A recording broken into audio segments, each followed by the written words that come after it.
my level of expertise is very limited. I try to grow it. I try to broaden my general knowledge of many things. I have general knowledge of many things.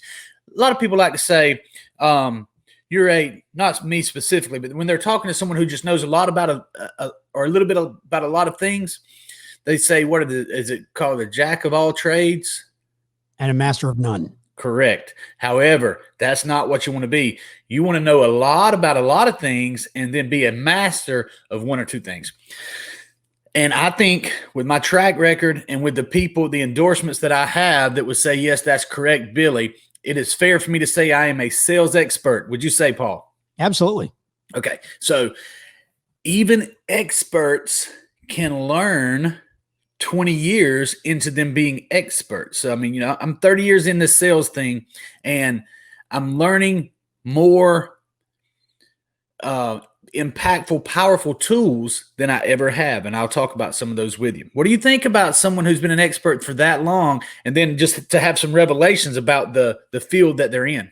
Well, Billy, I think that you and I, when COVID happened in 2020, we kind of, we called this year adjust and adapt, because that's what we've been doing as well as the entire world. But, that's what sales is all about every year. It doesn't matter what year it is. You need to pay attention.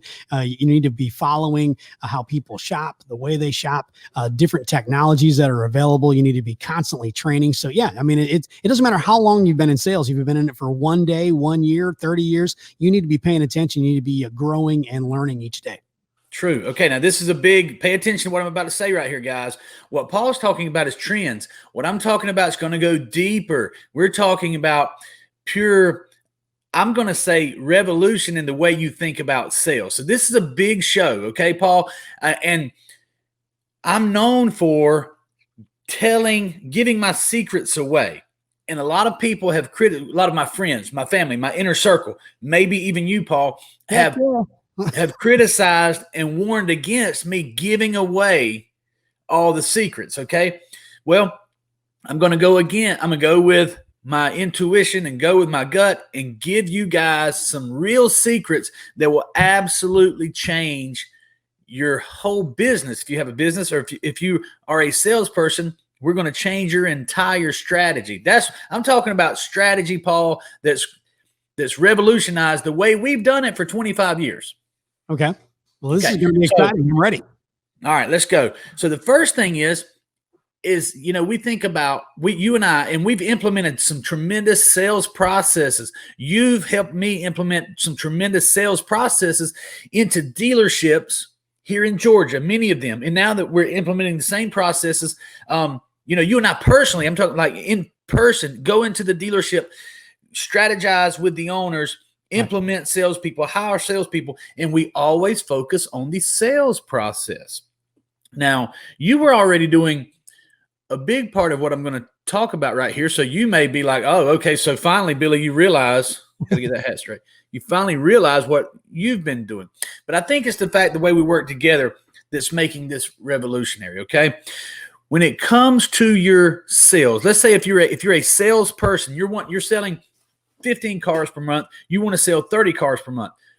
You have to stop thinking about the sales cycle. It's not about the sales cycle. I've got books all over. I've got bookcases all over here full of sales books, and I've preached sales and closing for years. Paul, you've seen me when I recruit a sales team, I just drill them with information about sales process, road to the sale, closing techniques, how to be great at closing, the difference between selling and closing, right? Mm-hmm. And that's fine. But if you're a salesperson, what you need to be focused on is, first of all, you being a business and what a business cycle looks like. And a business cycle does not start with sales. Yeah, you can't survive without sales, but you can't sell anything to someone who doesn't know you. Right. So, you've been a marketer when I was a salesperson. When I was an operator of dealerships, you were the marketer and you would bring ideas in, but it was always like, we were just advertising. Yeah, we were trying to get clients, but we were focused on sales. And the proper way to look at this thing from a business standpoint, a business cycle goes like this: marketing and advertising, 90% of what you do. Okay. That's different than we've ever done, Paul. Right. 90% of your effort focused on advertising and marketing. Now, that's scary, because like, wait a minute, if we don't sell anything, we're not going to eat. Well, first of all, if you have a product and you have a team that's valuable, you have a product that's valuable, and you have a team that can show the value of your product, then all you need is everybody in the United States to know about you. Does that make any sense, Paul? Yeah, I mean, it's basically what I would say brand awareness. So yes. Your company, you need people to know about you.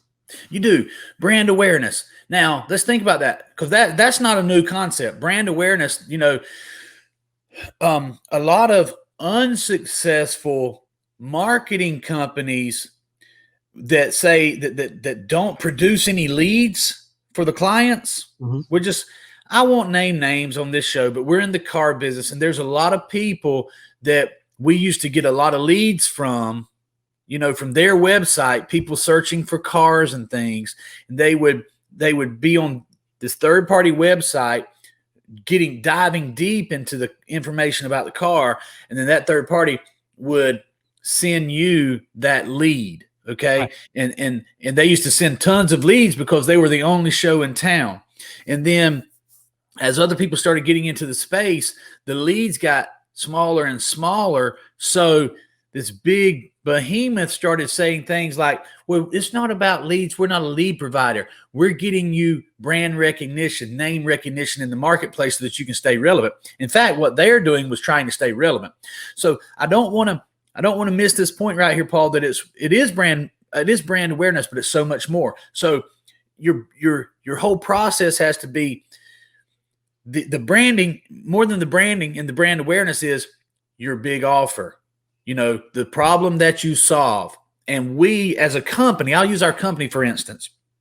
When we started this company, there was me and Joey, and we were out there selling.